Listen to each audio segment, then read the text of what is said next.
Hey guys, welcome to Ring Still TV. Today is episode 8 in our $500 1,000 yard steel elk challenge. Stay tuned.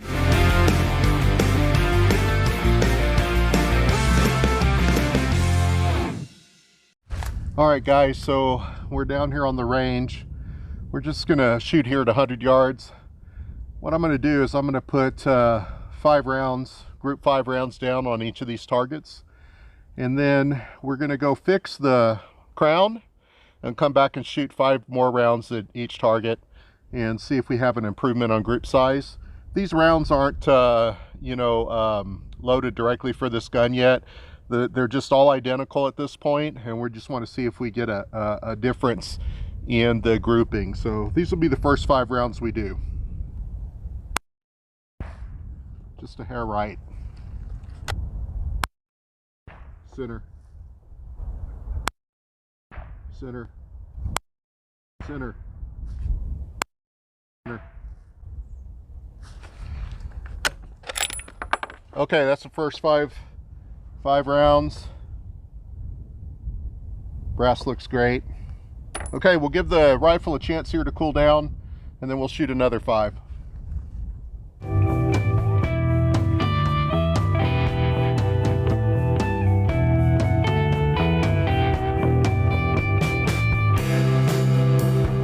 All right guys, we're going to move to the right target now. It's been about 5 minutes. The barrel's cool.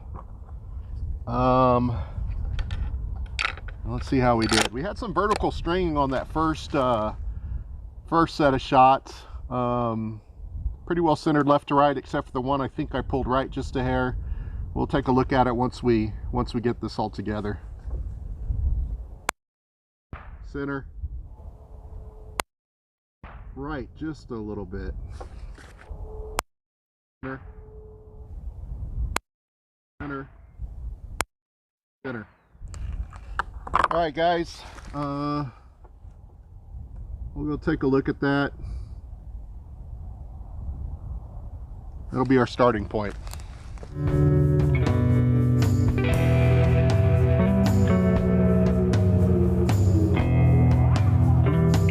All right guys, we're back here at the bench. Why am I playing with the top today?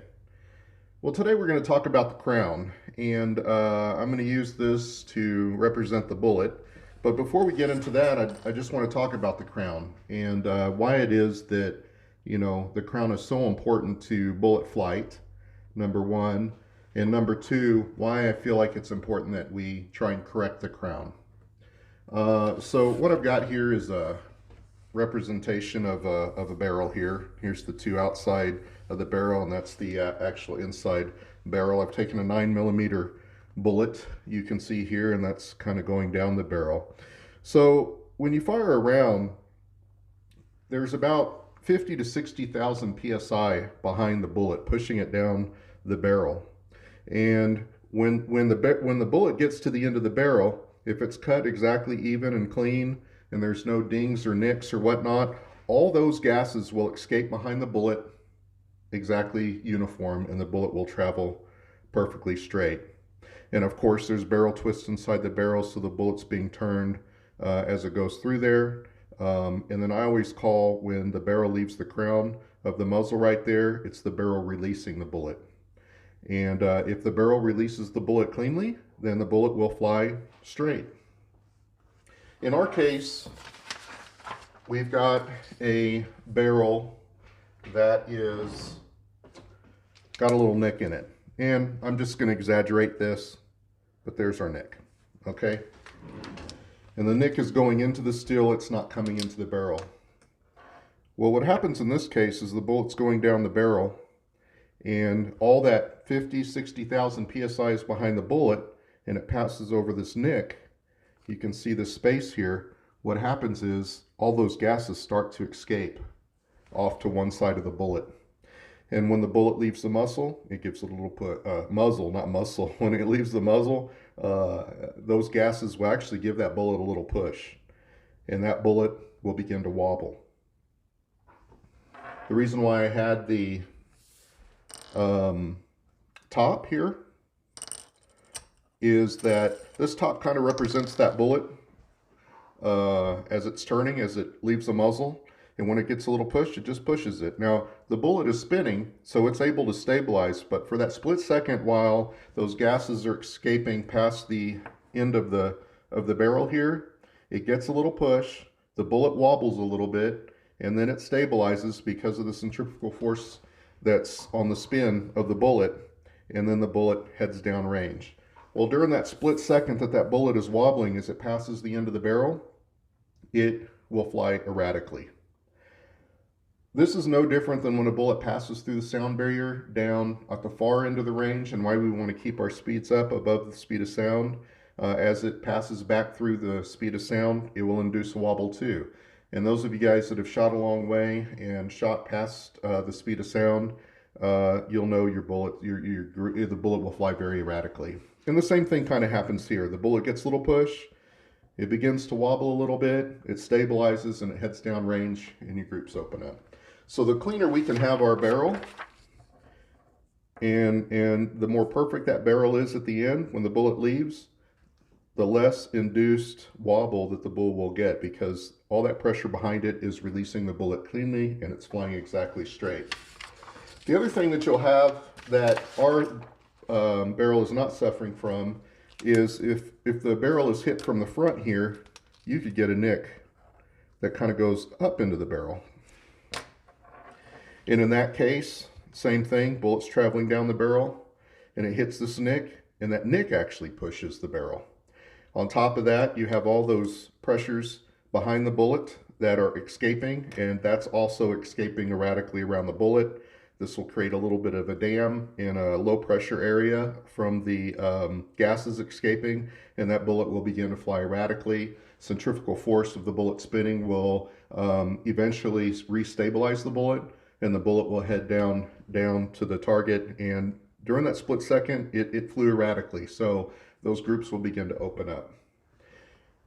So guys, that's why I want to fix this crown. Now, I've explained that this is not something that I normally would recommend on a new gun. I mean, what a guy really should have done was sent that gun back to TC Compass. It was brand new, it's under warranty, and with a picture of that nick, and say, look, I took it out of the box, this is how it was, this needs to be cleaned up.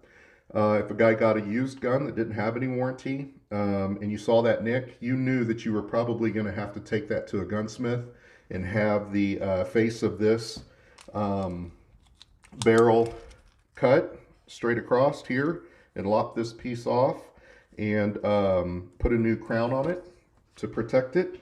That job would cost you maybe $80 to $100 to be done. So something that you could do before you did that, since you're already committed to doing that, is you could try lapping the front of the crown, and that's what we're doing today, and that's what I want to show you in this video. So I just wanted to give you a little bit of feedback as to why I feel like we need to fix the crown, and then we'll talk about the entire process here. So hold tight, guys. All right, guys, we're back here at the bench. So today what we're going to do is we're going to try and fix the old crown. I've got a picture here of kind of what it looked like. So I think the first thing we want to do is get the muzzle brake off here.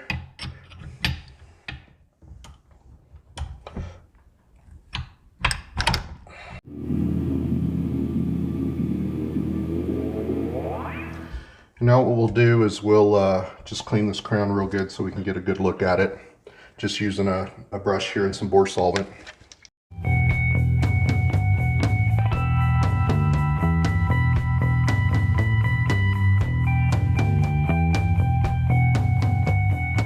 Okay guys, now the crown is all cleaned up here. Let me show you the tools we're going to use and get this thing set up in the vise, and we'll move on to the next step. Okay guys, so what we're going to do now is I'm just going to show you some of the tools that we're going to use to correct this crown issue. And essentially what we're just going to lap the crown. There's a couple different ways you can do it. On YouTube you'll find some videos on using a brass screw. I like to use these Brownell lapping muzzle crown lapping tools that they sell. These are pretty inexpensive. They're like $14 or $15, something like that. And basically you chuck it in, and then you use your drill to lap it. I keep a couple of these. This one's for 220, and this one's for 600 grit. And I keep a couple different grits around. This is just a Brownell's abrasive compound. This is a 600 grit, and this is a 220 grit. It's the same compound I use on the lapping the rings for the scope. And the reason I keep these separate is the silicon carbide will, this abrasive compound will actually embed into this a little bit. And so if you're going to use a higher grit, that will embed in here. And then if you try and use like a 220 on the 600, it'll kind of embed in there and stay in there. And then when you put the 600 on top of the 220, you'll still have some residual 220 in there. So just for the sake of making sure that everything's as good as it can be, I try and use two different lapping bars. And they sell these in different caliber sizes. This is the 30 caliber. I think maybe it's from 270 on up. I can't remember. I'll have to go back and look. Now for these, you'll need to chuck these into a drill. And what I'm recommending you guys is just to use a drill driver. This is just a standard old screwdriver drill. And the reason for that, you need to go kind of at a slower speed. So this thing turns at like 200 RPM. And so what I'll do is I'll just chuck this in here and then use this to do the lapping. The other thing, because see it's straight, you won't have a handle here off to the side. Perhaps, you know, putting some additional weight to one side or the other. We want this thing to be as smooth as possible. And this, because it's straight, the weight will go straight down as opposed to, you know, off to one side, perhaps with a handle in your hand over here to the side. So that's why I use this. So 200 RPMs, and also it doesn't have the handle straight up and down. So I have better control to ensure that this lapping bar stays right in the muzzle. Now, these screwdrivers, these drill drivers, they come with a 1/4 inch bit for driving screws and stuff, and obviously you can't chuck this up into here. There's no chuck. So I keep this around here, and this actually goes into that. It's a 1/4 inch deal, and it makes a chuck for me. You can get these on Amazon. They're fairly inexpensive, $9 or $10 I think it is. And that allows me to chuck this right in there. I don't want to tighten it down too much, and there you go. And then I'm able to do my my drill driving with that. So basically the process is we'll mount the rifle in the vise. We'll put some lapping compound in here. We'll put that down into the barrel at the muzzle where that damage is on the crown, and we'll run it. And we'll go one direction for a little bit, and then we'll go the other direction for a little bit, changing the direction of the forward and reverse on the drill so that it evenly gets on there. So I'm going to show you that process next. Okay guys, we're over here at the vise, and what we've done is we've actually chucked the rifle into the vise. This is straight up and down. You don't want to do this with the gun horizontal, because when you run the brass screw or this tool, when you're doing it, more weight will be, gravity will pull it down. So if you're trying to do it horizontal like this, gravity will pull it down, and you can get, this can get oblong a little bit. So it's best that you go straight up and down. So chuck your barrel straight up and down in the deal. The other thing we want to do here is we need to just cap this off. I'm just putting one of this VFG pellets that I use for cleaning down in here, and that will keep that abrasive from going down into the barrel. And I'm just pushing it down just a little bit. There we go. That's down in the barrel, so that abrasive's not going to get down in there. And at this point, we're just going to take our machine. We're going to go in one direction. So in this case, I'm going to go clockwise. I'm also going to turn this whole thing clockwise as it's spinning in there. And we'll do that for about 15 seconds, and then I'll go back the other way. I'll set it to reverse, and then I'll do that for about 15 seconds. And we're just going to keep checking this and seeing how it's doing. So sit back and watch. We're just going to put a little bit of lapping compound on the end of that deal there. I'm going to also put plenty of it here on the end of the barrel. There you go. And we'll start running this. One thing to keep in mind here is I'm using the 600 grit right now. I do have a 220 lap, but I want to start with the lowest grit possible first. So I'm going to start with the 600 grit, and we'll check it and see how it looks after we're done here. And if we feel like we're not making any progress, then we'll go down to the 220 grit. But I want to start with the least amount of coarsity on the lapping compound first. So here we go.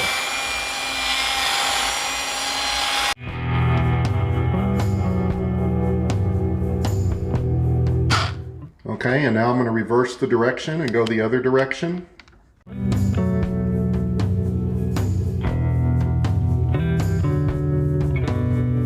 Okay, there we go. That's 15 seconds. Let's get all this cleaned up here, and we'll take a look at it and see if we can see any improvement.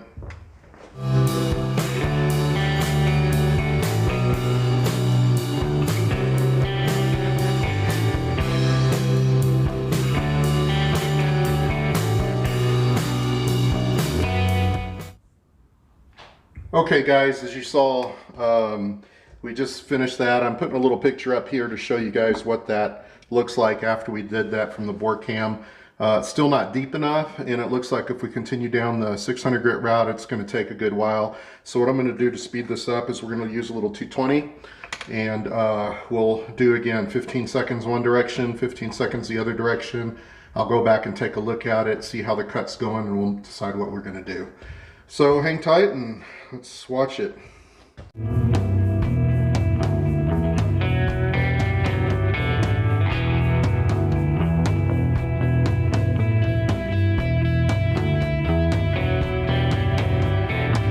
Alright guys, so we're done with the 220. What I'm going to do now is just load this up with some 600. We'll start putting a polish on this.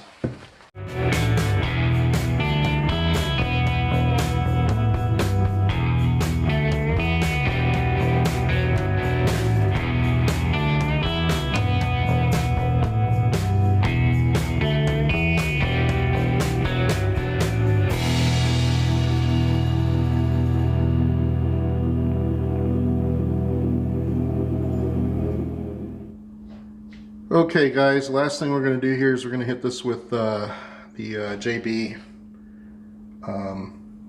bore compound. This grit should be about 1200 grit. I'm going to use the same lapping bar that I used for the 600 grit.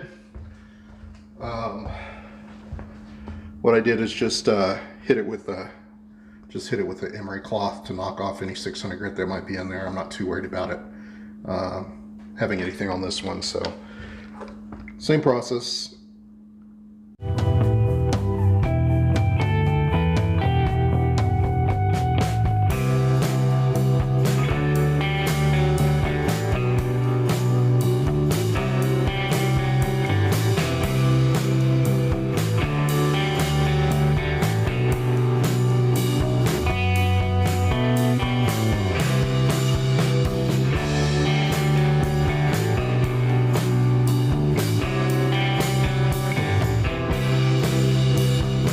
Okay guys, we're getting a good look at the crown of the muzzle now after we did our lapping process using the Brownell's crown lapping tool.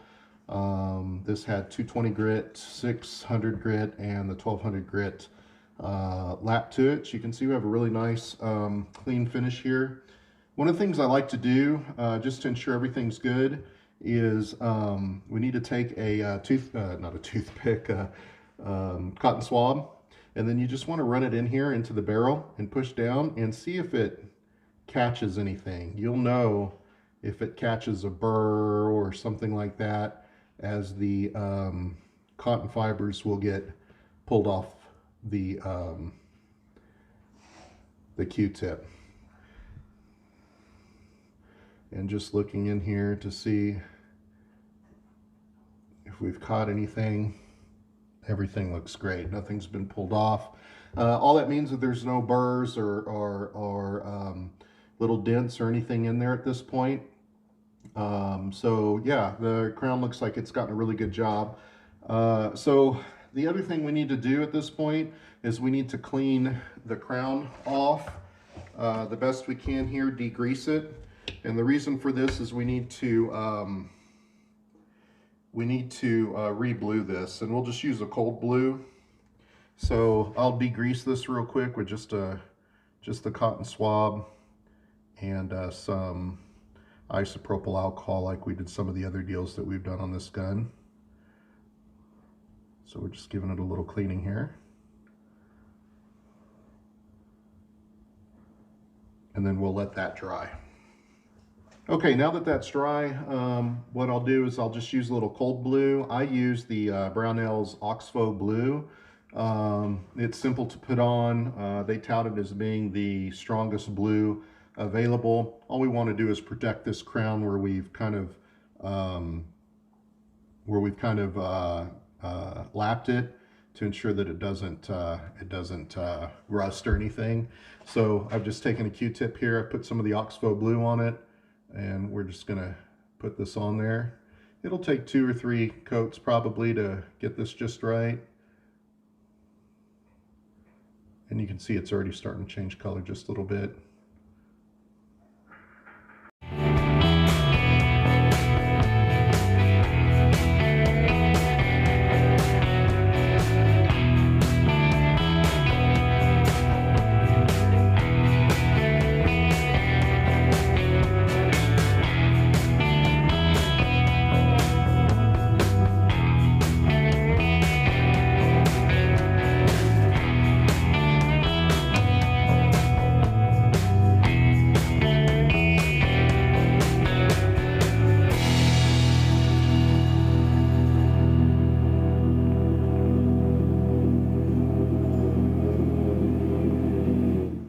Okay guys, there you go. We re-blued that section that we lapped, so that steel is now protected.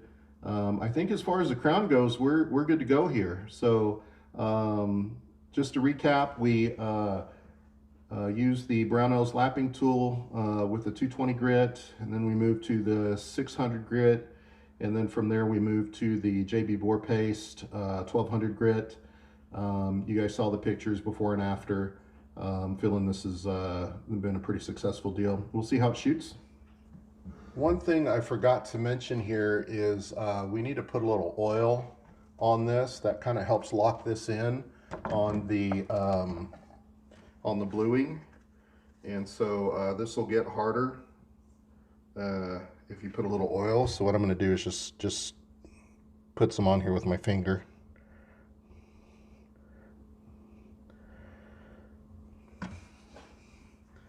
And we'll let that stay on overnight, and we'll come back and clean it up a little bit, but that'll help make it harder.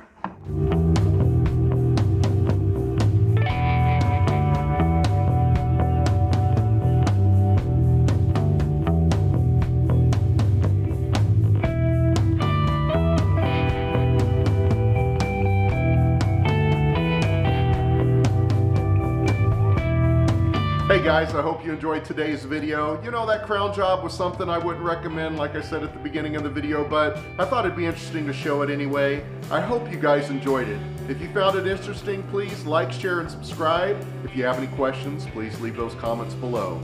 Anyway, I hope you enjoyed it. Happy shooting.